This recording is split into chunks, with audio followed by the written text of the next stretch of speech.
তাড়াতাড়ি কেটে পড়, এই মাছ এখন আমার। না, এমন করো না।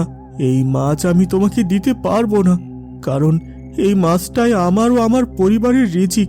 এটা বিক্রি করে আমি তাদের জন্য খাবার দাবার কিনে নিয়ে বাড়ি যাব। এটা আল্লাহ আমার জন্য পাঠিয়েছেন, আমি তোমাকে দেব না। দিবি না মানে? দে বলছি, নয়তো এখানেই তোকে শেষ করে দেব। ছাড় বলছি, ছাড়। আ ও মাগো, ও মাগো, এ কি হলো? এই হারামজাদা মাছ, তোকে তো আমি।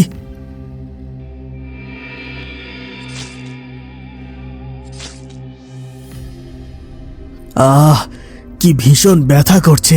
ওহ ওহ, এ কি হলো মাগো?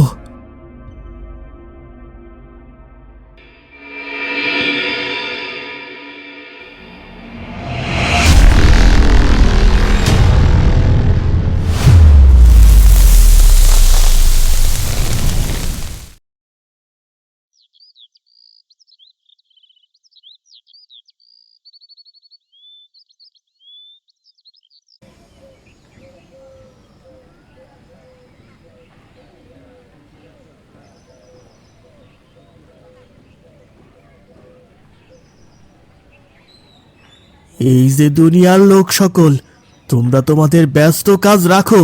এই দেখো, এইদিকে দেখো, আমার দিকে তাকাও, তাকাও আমার দিকে। তোমরা যারা আমার এই ভয়াবহ পরিণতি দেখছো, তোমরা কখনোই কারো ওপর জুলুম করো না, কারো ওপর কখনোই জুলুম করো না, কারো সাথে অবিচার করো না।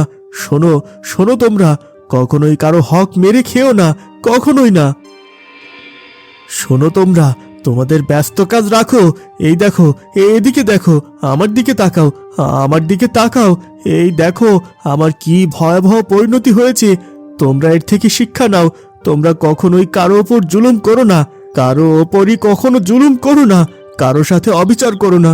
তোমরা মজলুমের বদদোয়াকে ভয় করো, তোমরা আল্লাহকে ভয় করো। আরে ভাই, কে এই লোক? তার কি মানসিক কোনো সমস্যা আছে? কোন লোকের কথা বলছেন সাহেব? আরে ওই তো এইমাত্র যে এখান থেকে চিৎকার করে বলতে বলতে গেল, আল্লাহকে ভয় করো, কারো সাথে জুলুম করো না। কে সে? আপনি কি এ এলাকায় নতুন এসেছেন? জি, আমি আজই এলাকায় এসেছি। আমার এক ইসলামিক প্রতিষ্ঠান আছে, তার জন্য কিছু সামগ্রী কিনতে এসেছি। কিন্তু এই লোক কে? আর তার দুটো হাত নেই। আমি এমন মানুষকে ভিক্ষা করতে দেখেছি, রাস্তার ধারে কাজ করতেও দেখেছি, কিন্তু এইভাবে কখনোই কাউকে দেখিনি। আপনি যদি তার ব্যাপারে জানতে চান, তাহলে তার কাছেই যান। আমি আশা করি সেই আপনাকে ভালো বলতে পারবে এই বিষয়ে। কিন্তু সে কি পাগল বা? না না, সে পাগল না। আপনি নিশ্চিন্তে তার কাছে যান, সে আপনার কোনো ক্ষতি করবে না। আমরাও জানি না সে কেন এমন ভাবে ঘুরে বেড়ায়। তার নাম হলো আবু। আগে সে ছিল একজন সন্ত্রাসী ও জুলুমকারী।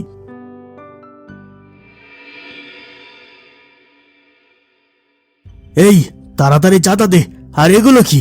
বাহ, বেশ ভালোই তো, মনে হচ্ছে অনেক তাজা ফল। এই নিয়ে নে তো কেজি পাঁচেক। আরে আরে, এ কি করছেন আবু ভাই? এই নিন আপনার টাকা, কিন্তু আমার ফলগুলো নিয়ে আমাকে লোকসানে ফেলবেন না। চুপ কর, এই নিয়ে নে তো। বেশি কথা বললে 5 কেজির জায়গায় 10 কেজি নিয়ে যাব, বুঝেছিস?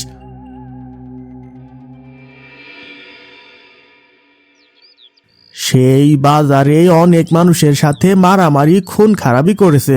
সে মানুষের ওপর অনেক অত্যাচার আর জুলুম করত, কিন্তু হঠাৎই কোনো এক রোগের কারণে তার হাতগুলো কেটে ফেলতে হয়েছে। ইয়া আল্লাহ, তাহলে এই ঘটনা। কিন্তু কেন জানি আমার মনে হচ্ছে এর থেকেও বড় কিছু আছে। নয়তো সে নিজের ভুল কিভাবে বুঝলো? আমার ভীষণ জানার আগ্রহ হচ্ছে। আপনি কি আমাকে তার ঠিকানাটা দিতে পারবেন? আপনি সামনে একটা মসজিদ দেখতে পাবেন, তার সামনেই তাকে পাবেন ইনশাআল্লাহ। ঠিক আছে, তাহলে আমি আসি। আল্লাহ হাফেজ, আসসালামু আলাইকুম। ওয়ালাইকুম আসসালাম।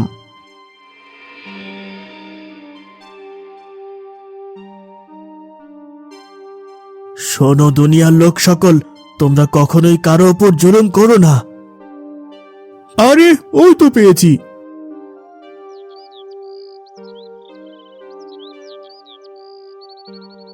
শোনো ভাই আমার, তোমার সাথে কিছু কথা আছে। এই যে ভাই।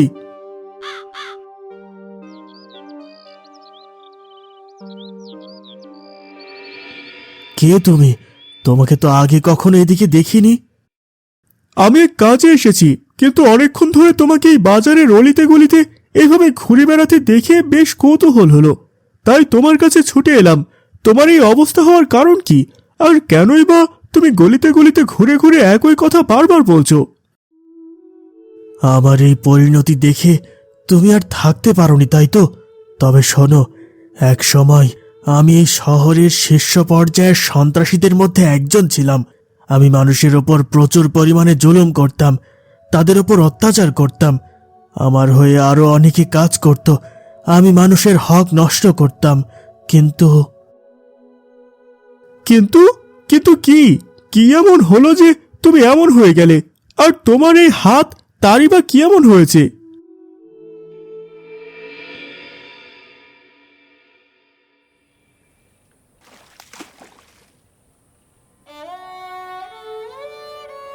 এই তো, এবার দিয়ে 4 বার হবে জাল ফেলা। ইয়া রব, আমাকে খালি হাতে ফিরিয়ে দেবেন না। আমাকে আমার পরিবারের রিজিক জোগাড় করতে সাহায্য করুন। নিশ্চয় আপনি ছাড়া আর কোনো সাহায্যকারী নেই।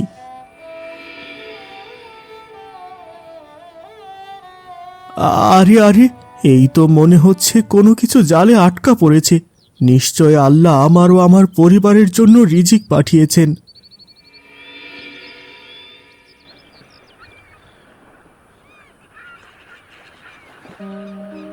জালটা অনেক ভারী লাগছে, মনে হচ্ছে আমি একা তুলতেই পারবো না।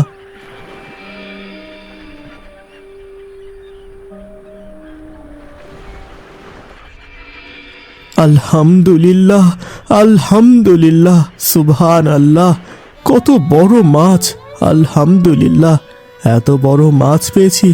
এটা বাজারে নিলে আমার পরিবারের সব দুঃখ ঘুচে যাবে ইনশাআল্লাহ। এবার এটাকে জাল থেকে বের করি আগে। আজ বেশ ভালোই টাকা হয়েছে। আজ কিছু ভালো মন্দ খেতে ইচ্ছে করছে। আরে, সামনে ওটা কি? চল তো গিয়ে দেখি। আরে বাহ, কত বড় মাছ! এত বড় মাছ তো আগে কখনো দেখিনি। মাছ দেখে আমার মন ভরে গেল। হ্যাঁ ভাই, মাছটা অনেক কষ্টে পেলাম। বাজারে নিয়ে যেতে অনেক কষ্ট হয়ে যাবে, তবে আলহামদুলিল্লাহ। বাজারে নিয়ে যাওয়ার কি দরকার? বাজারে না নিয়ে গেলে বিক্রি করব কিভাবে? মাছটা তুমি আমাকে দিয়ে দাও। আমরাও ভাবছি ভালো কিছু খাবো। ভালোই হলো তোমার আর এই মাছের দেখা পেলাম। ও, তাহলে তো ভালোই হলো। তুমি এই মাছটা কিনবে? আরে, আমি আবু। আবু কখনো কোনো কিছু কেনে না, আবু ছিনিয়ে নেয়। দে এই মাছটা, এখানে রেখে তাড়াতাড়ি এখান থেকে কেটে পড়।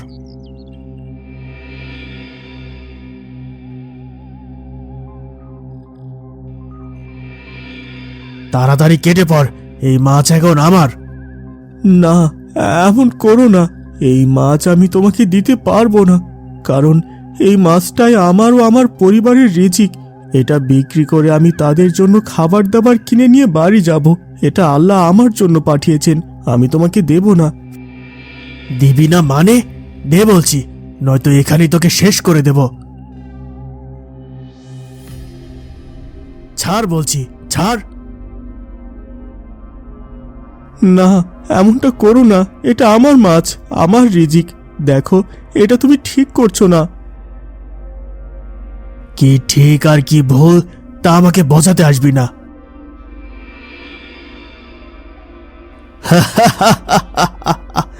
আজকের এই মাছ আমি বেশ তৃপ্তি নিয়ে খাবো।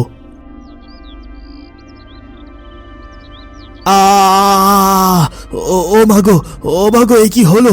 এই হারামজাদা মাছ, তোকে তো আমি।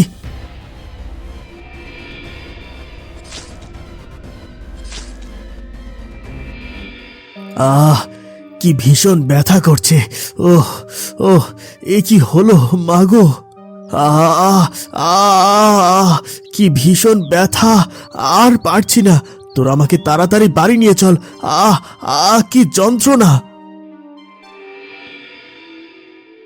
সেদিন সেই মাছের কামড়ে আমার পুরো হাত বিষাক্ত হয়ে গেল এবং প্রচণ্ড ব্যথা শুরু হলো। ব্যথাটা এতই মারাত্মক ছিল যা ভাষায় ব্যক্ত করা সম্ভব না। আমি সেই ব্যথা কিছুতেই সহ্য করতে পারছিলাম না। আমার মনে হচ্ছিল আমার যা কিছু আছে সব কিছুর বিনিময়ে হলেও আমার এই ব্যথা ভালো হয়ে যাক। তারপর তারপর কি হলো?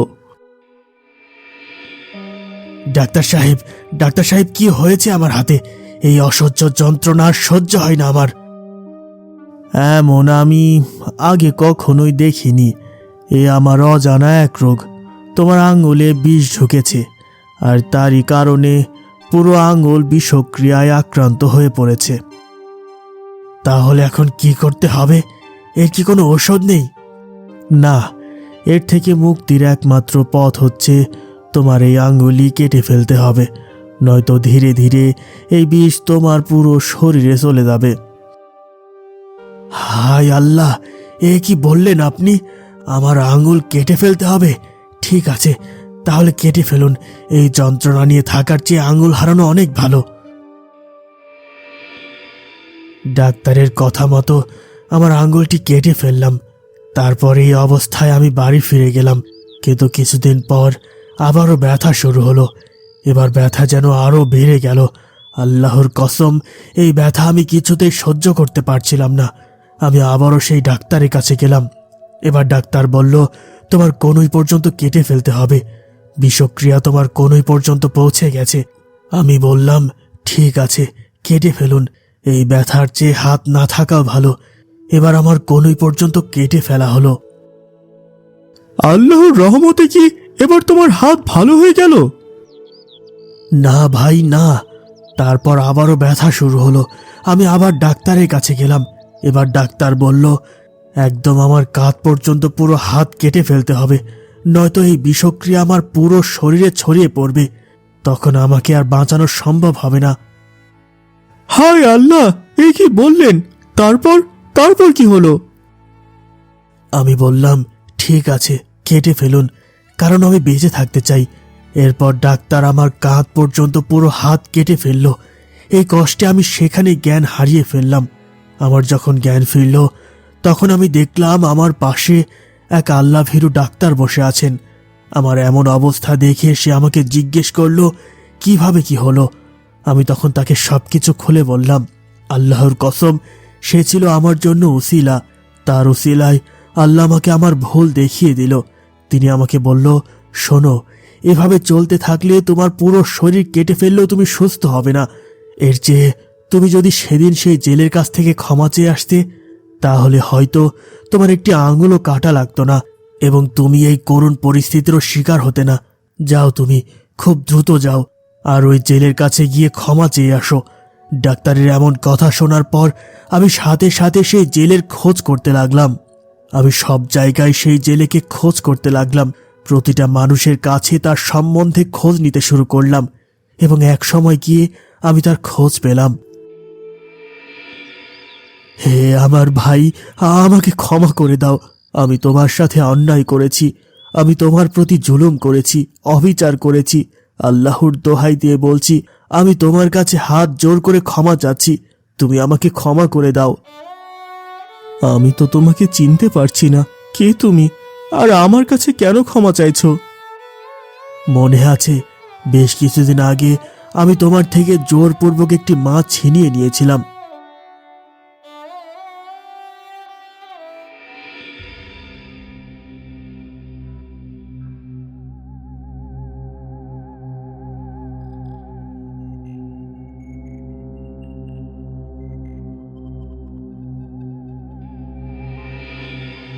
হ্যাঁ, চিনতে পেরেছি, তুমি। কিন্তু তোমার এই অবস্থা হলো কিভাবে?